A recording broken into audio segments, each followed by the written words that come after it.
Palavra aberta.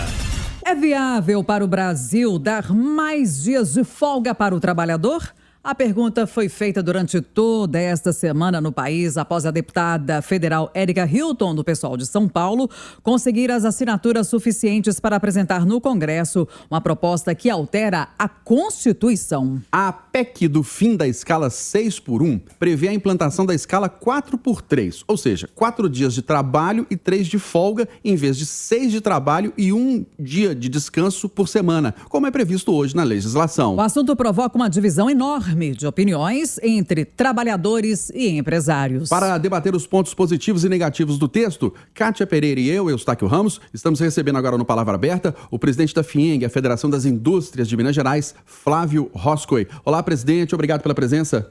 Bom dia a todos os ouvintes da DTCA, é um prazer enorme estar aqui com vocês.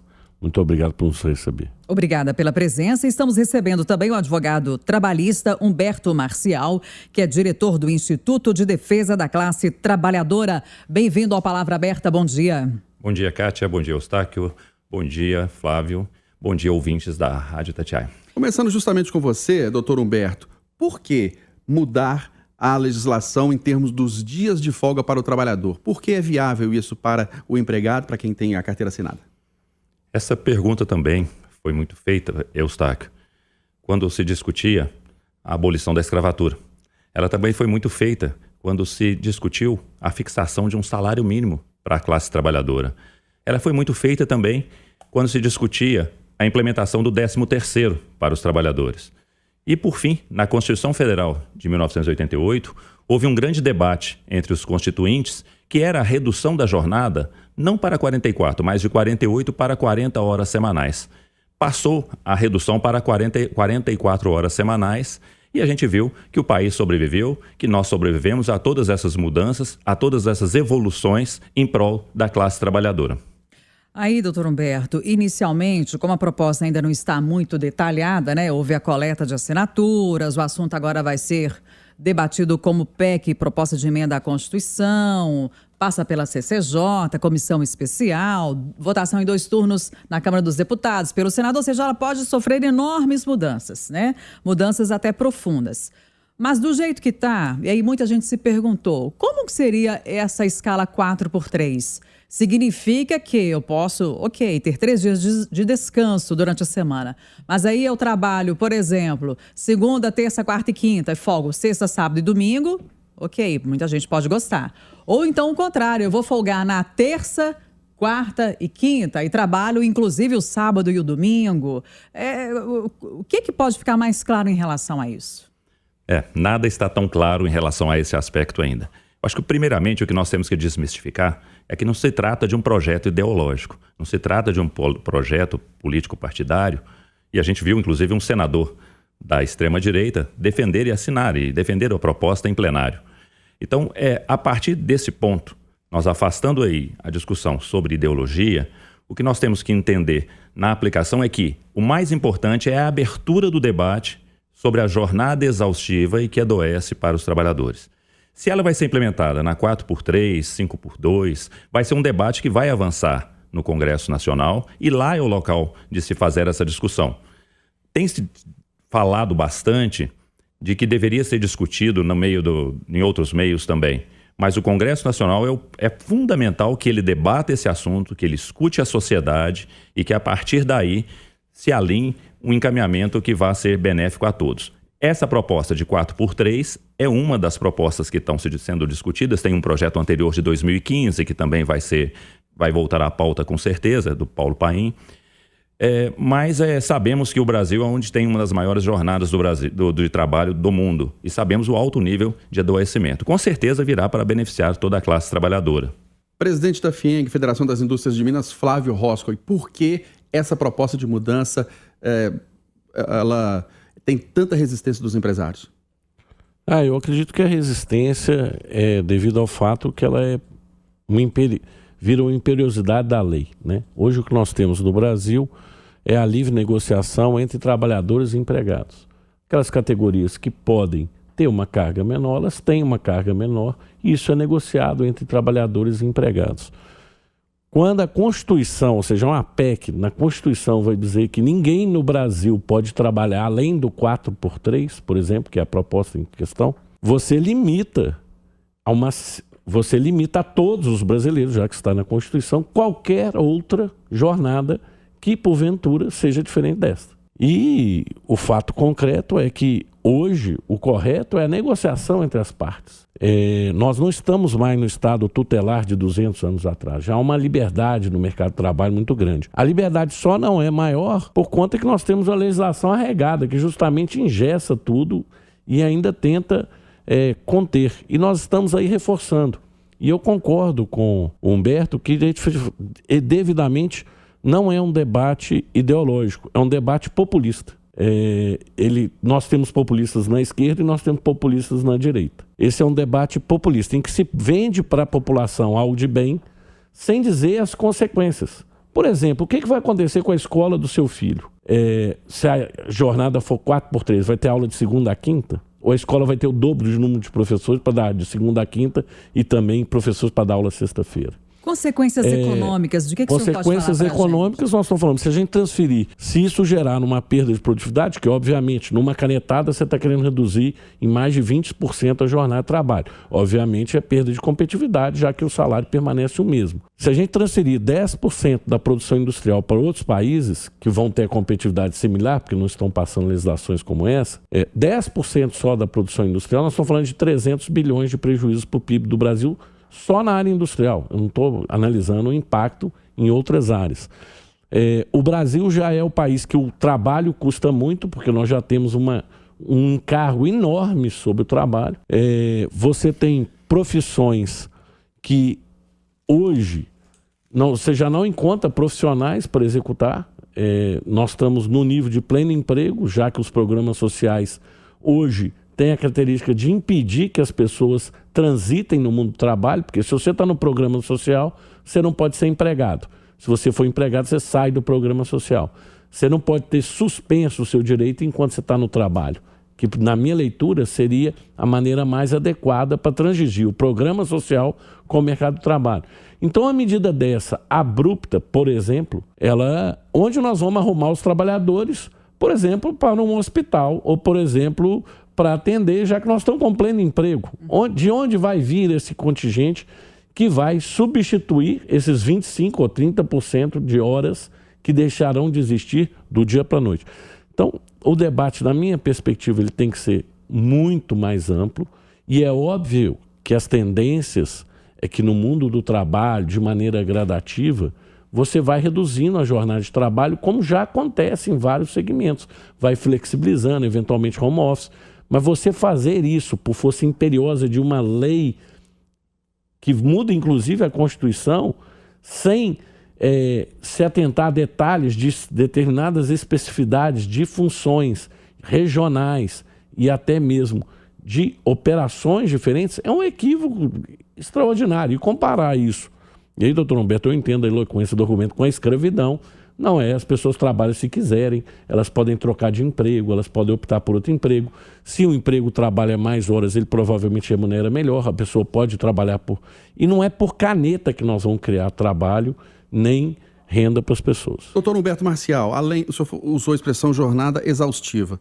O trabalhador, se a legislação mudar, ele vai ter mais descanso. Mas, com essa proposta implantada, haverá outros benefícios para o mercado de trabalho, para o trabalhador? Com certeza. Como eu disse de início, e que houve a concordância do presidente da FIENG, eu não esperava também outra posição do presidente da FIENG sobre, em relação a isso. Porque quando se fala que através de legislação não se gera emprego, não foi esse o argumento. No governo anterior, no governo antes do anterior ainda, quando se aprovou a reforma trabalhista, e que hoje ninguém se reivindica Temer. como o pai dela. No governo Temer, né? No governo Temer. E hoje ninguém se defende como o pai da reforma trabalhista. E por uma canetada quiseram mudar tudo, mudar a legislação no argumento, que foi feito muito rapidamente, sem discussão com a população, falando que o Congresso definiria. Então nós achamos que quando a lei é para proteger a empresa, para proteger o empresário, é muito fácil. Mas quando sai uma lei, sai um projeto de lei, uma proposta que é para defender o trabalhador, aí não. Aí o projeto é populista, aí não se está medindo as consequências, desculpa. Mas o que se está fazendo aqui é uma discussão da classe trabalhadora, sim, em prol da sociedade, em prol do consumo também. Porque sabemos que se o trabalhador está ocupado trabalhando, ele não vai consumir, e se ele não consome, não gira a roda da economia. Isso é uma questão que é óbvia também. E um trabalhador descansado, ele produz mais. Um trabalhador relaxado, ele vai produzir muito mais. Todos os estudos que foram feitos agora, e vocês com certeza vão perguntar sobre isso, vão estudar sobre isso, né? Demonstram isso, né? Nós sabemos que hoje pouquíssimas empresas têm equipamentos de proteção individual coletiva contra a fadiga. Né? Nós sabemos que às vezes certos trabalhadores que estão dentro da formalidade, fala-se emprego formal, eles não podem e não têm direito às vezes nem de ir ao banheiro. Denúncias já chegaram ao Poder Judiciário e a rádio já ouvimos inclusive matérias na rádio também. E nós sabemos também que é grande o número de acidentes do trabalho provocado por fadiga, o que gera uma repercussão muito grande no INSS, também em relação a afastamentos por adoecimento. E sabemos também que a carga tributária aí já não é problema da discussão em relação a direito do trabalho. Essa é outra discussão. Essa discussão tem que se fazer com o governo federal, não é com os trabalhadores. Os trabalhadores já pagam seus impostos, os empresários talvez não. E outro dado que eu gostaria de confirmar com o senhor, essa semana saiu uma informação por parte do Ministério Público do Trabalho que já existem processos nesse sentido de reduzir jornada, dar mais dias de descanso. Talvez não necessariamente nesse formato 4x3. Qual que tem sido o meio termo, qual que tem sido o entendimento da Justiça em relação a isso? Talvez um equilíbrio que não deixem os empresários tão descontentes, mas que também seja um ganho para o trabalhador em relação à questão de poder se dedicar à vida pessoal, à família, a se capacitar melhor também na carreira escolhida. Qual que seria o meio termo, qual que tem sido o entendimento da Justiça em relação a isso? O Judiciário tem lutado, sim, contra as jornadas exaustivas, né? E defendido teses que garantam esse convívio familiar, maior convívio familiar. Jornadas exaustivas em horas extras, por exemplo, né? Têm sido limitadas pelo Poder Judiciário e têm sido condenadas, inclusive, com dano moral. Trabalhadores que são submetidos a altas jornadas de trabalho têm ganhado ações por dano moral na Justiça do Trabalho. Mas é importante entender que por que os nossos trabalhadores produzem pouco, como se diz também, e por que não há investimento em melhorias das condições de trabalho, né, em modernização das empresas, que é uma responsabilidade dos empresários também, que está inclusive prevista na Constituição Federal. Eu creio que o Poder Judiciário ele vai analisar aqueles casos na forma da lei. Se não existir a lei, ele não vai se pautar. Mas tem uma questão importante. Quando se fala em negociações coletivas, Kátia, Eustáquio, Flávio, ele participa de muitas negociações coletivas também, na FIENG, e nós sabemos que o poder de direção do empresário, ele negocia se ele quiser. Como diz, está num pleno emprego. Com muito emprego que se há, não há uma negociação que se faça com o trabalhador ali, porque ainda tem muita gente na informalidade. Mas a maioria das empresas, um grande número de empresas, se recusa a negociar. E qual que é o poder que o trabalhador tem nisso? Tivesse uma legislação forte e protetiva para que se garantisse, aí sim, trazer a empresa à mesa para negociar. E é o que nós estamos fazendo através dessa legislação, na minha opinião. Aí, só para antes de voltar a palavra para o Flávio Rosco, eu ainda queria saber do senhor o seguinte: 4x3 é um exagero? É viável ou existe um meio termo? Seria então 5x2? A aposta está sendo muito alta para talvez se conseguir o mínimo possível. Qual que é a sua avaliação? Eu acredito que o 4x3 é um sonho alcançável. É uma possibilidade de se alcançar. Nós temos os bancários que trabalham 30 horas por semana, na jornada de 6 horas, os caixas bancários, já existe isso há quantos anos? Mas aí não é um setor muito específico? Sim, é um setor específico, mas por que não tornar todos os setores específicos? Quando é em prol para melhorar a condição de trabalho, nós temos que buscar isso. Eles trabalham 30, mas os gerentes, os funcionários mais graduados trabalham 40 horas semanais já. Há muito tempo, 5 dias na semana. Outros setores poderiam trabalhar, sim, gerando mais emprego, gerando mais oportunidades para a população e trazendo as pessoas que estão na informalidade, e pesquisa recente do IBGE entendeu que 70% das pessoas que estão na informalidade querem se formalizar, querem entrar por mercado de trabalho formal. Flávio Rosca, você concorda que no caso da negociação, como o doutor Humberto Marcel falou, o empresário ele teria mais poder sobre o trabalhador de, vamos dizer assim, impor uma condição? Claro que não, obviamente que não, já que quem negocia é o Sindicato dos Trabalhadores com o Sindicato dos empresários, o Sindicato das Empresas. Essa demonização da figura do empresário é algo lamentável,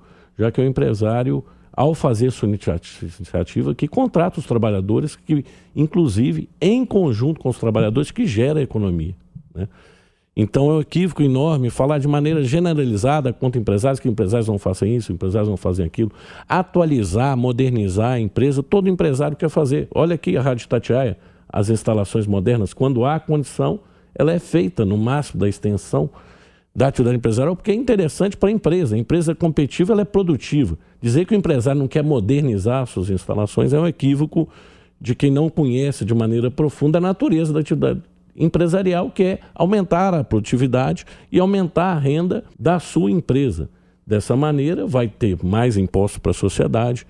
Então, os nossos empresários arrecadam sim os impostos, são as empresas que arrecadam os impostos, mas quem paga os impostos é a população. Ela está embutida nos produtos. Então, essa dúvida se os empresários arrecadam os impostos é uma dúvida infundada, já que a arrecadação do Estado vai bem e cresce todo mês batendo recorde. Então, os empresários façam sim os seus deveres e aqueles que não arrecadarem têm a força da lei para ir atrás deles e, efetivamente, como nós temos em todas as classes, pessoas que cumprem ou não a lei, e para isso existe a lei e a Constituição. E o senhor Eu queria dizer concorda que o trabalhador, tendo mais dias de folga, ele pode produzir mais? Obviamente, se ele tiver mais dia de folga, ele pode produzir mais, como também há uma discussão que nós temos que entender que nós estamos inseridos num complexo de produção global. Nós não estamos isolados do mundo. Nós poderíamos mudar aqui, vamos trabalhar um dia por mês. Por que não? Vai produzir mais. Só vai ter um dia e 29 dias de descanso. É óbvio que vai se produzir mais se você trabalhar um dia só por mês, você vai chegar alegre, animado, é aquele dia do trabalho. Só que como é que nós vamos ficar? A população, qual é o custo da população? Ninguém está falando, o custo dos produtos vai aumentar. A escola do seu filho vai aumentar. O hospital não vai fazer igual o banco, trabalhar de 10 às 4 da tarde. Ou você vai passar mal na emergência e o cara vai dizer, não, o horário bancário é de 10 às 4 da tarde. Mas por que vai aumentar o custo? Vai aumentar o custo porque, obviamente, se você vai trabalhar trabalhar menos com o mesmo salário, você vai ter que contratar outras pessoas para fazer aquela mesma quantidade de produto. Porque você vai ter menos horas disponíveis para executar o produto. Vai ter um impacto inflacionário significativo no Brasil, porque nós não estamos falando de uma redução gradual ou de uma redução para alguns setores, de uma redução específica. Nós estamos falando de uma limitação constitucional. E é nesse sentido que eu falei que mudanças legais restringindo não geram empregos, porque nós estamos no mercado competitivo. O que vai acontecer é que muitos produtos e serviços, você que está aqui me ouvindo, você, população, vai pagar o preço. Porque, obviamente, o empresário, ele bota no preço dos seus custos, dos seus produtos, os custos que ele tem. Se a hora do trabalho ficou mais cara, porque, obviamente, está se reduzindo jornada sem falar em redução de vencimentos. A hora trabalhada ficará mais cara na proporção do que for reduzido. Ora, isso será repassado para o custo de produto e serviço. Todo mundo que coloca isso. Então, isso vai ter um impacto inflacionário para toda a população. Sem contar que desarticula. Quer dizer, tem certas coisas que estão estruturadas na sociedade que contam com essa carga de trabalho. Então, certos serviços deixarão de ser providos para o conjunto da sociedade em determinados dias, em determinadas horas, e nós temos que rediscutir o que vai acontecer com o conjunto inteiro da sociedade, em comparação com o que ocorre no resto do mundo. Demonizar a negociação também é outro equívoco. A negociação é um instrumento moderno, porque a lei ela não consegue alcançar todos na mesma medida e com a mesma justiça. Uma lei que vale para o Brasil em toda a dimensão, ela é uma lei que necessariamente ela será injusta em muitos casos. Ela pode ser até justa para alguns casos, mas consequentemente não para todos.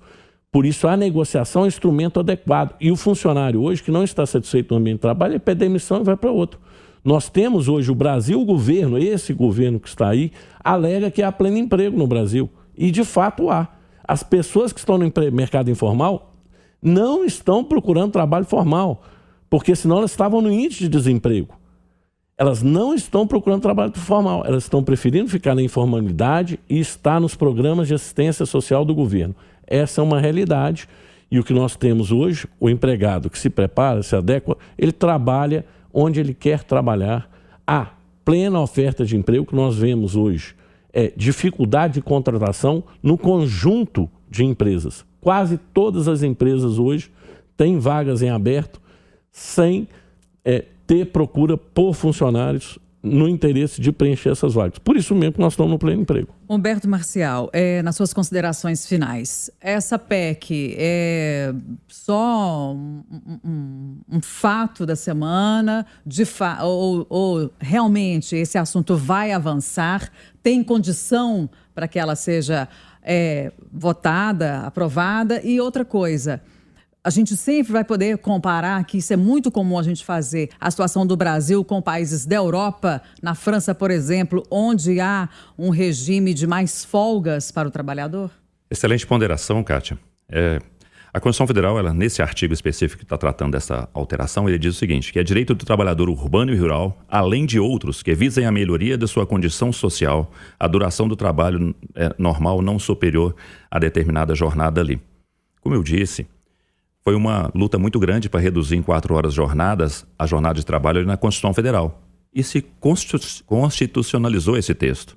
O que se procura nas negociações coletivas, infelizmente, é aumentar mais a jornada de trabalho. Eu sei porque eu faço negociação coletiva há 36 anos.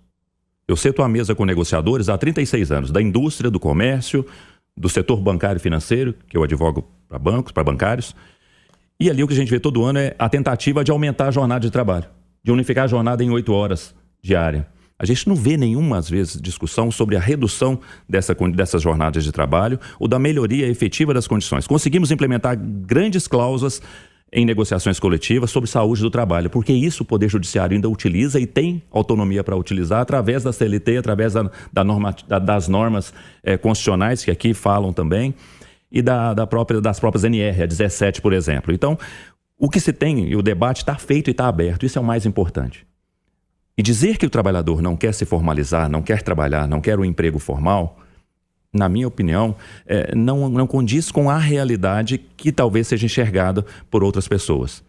Não há uma generalização dos empresários, tanto que, em experiências realizadas em outros países, a jornada foi reduzida para 4x3, em 91%, em 60 empresas que fizeram esse teste, não sei se foi 60, empresas que realizaram esse teste na Alemanha, um determinado número de empresas, bem maior do que a média, 10% a menos, mantiveram essa jornada de 4x3, porque entenderam que manteve a produtividade, tornou os trabalhadores mais satisfeitos, mais felizes, tiveram mais tempo com as suas famílias.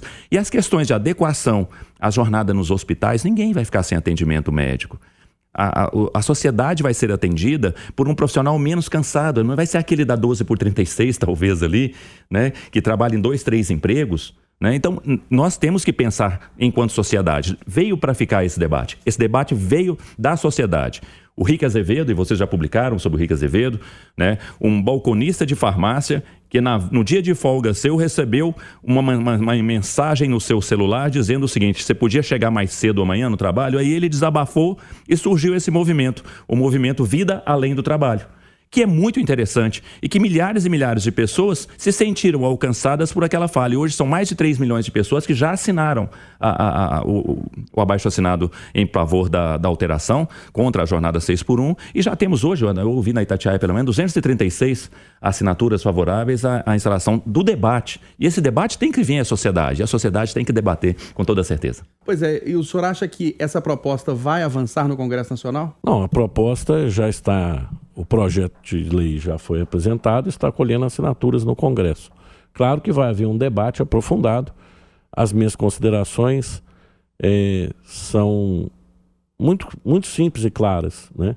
Eu não acho que é discussão limitar via lei federal todo o ambiente de trabalho brasileiro. Acho que há espaço em algumas áreas, como já existem jornadas reduzidas para essas áreas. Acho que terá tenho certeza e convicção, que fazer isso de maneira unilateral, ou seja, via lei, valendo para todos os setores, todas as atividades em todo o Brasil, vai gerar um impacto inflacionário significativo, uma perda no PIB pela perda da competitividade de determinados setores que estão expostos à concorrência externa e também vai limitar a capacidade de negociação entre trabalhadores e empresários, além de trazer uma série de choques que nós não temos condições de avaliar no curto prazo, que é uma redução de 25% da jornada de trabalho de toda a sociedade brasileira. de maneira relevante. Quanto àqueles que estão no mercado informal, eu não falei que os trabalhadores não procuram um trabalho. Eu falei que quem hoje não está empregado, quando é feita pesquisa, ele está dizendo que não está à procura de um emprego formal. Nós temos milhões de brasileiros que têm empregos formais e é sobre esses que vai recair a redução de jornada de trabalho, e é sobre esse aspecto que nós temos que ver se nós temos trabalhadores suficientes para repor e qual será esse o custo que o conjunto da sociedade terá que arcar com ele para que todo mundo tenha um dia a mais por semana de descanso. A sociedade irá ficar mais rica ou mais pobre? Quer dizer, o conjunto da sociedade brasileira será impactado sob que ótica? Claro que países como a Alemanha têm outro nível de desenvolvimento e nem mesmo lá essa vedação com relação à jornada. Então, eu digo que a vedação geral, única para todos, é com certeza um equívoco e com certeza vai ter impactos significativos na nossa economia. Nós estamos encerrando o Palavra Aberta deste sábado. Hoje recebemos o advogado trabalhista Humberto Marcial, diretor do Instituto de Defesa da Classe Trabalhadora. Obrigada pela presença, pela contribuição nesse debate. Até a próxima. Muito obrigado, Itatiaia. Muito obrigado, ouvintes. Recebemos também o presidente da FIENG, a Federação das Indústrias de Minas Gerais, Flávio Rosco. E, presidente, obrigado pela presença. Ótimo dia para o senhor. Muito obrigado, Eustáquio. Muito obrigado, Cátia. Muito obrigado, Humberto, pelos argumentos. E agradeço a todos os ouvintes a paciência. Lembramos que o Palavra Aberta vai ao ar todo sábado no Jornal da Itatiaia e com transmissão também pelos nossos canais digitais, entre eles o YouTube e o Spotify.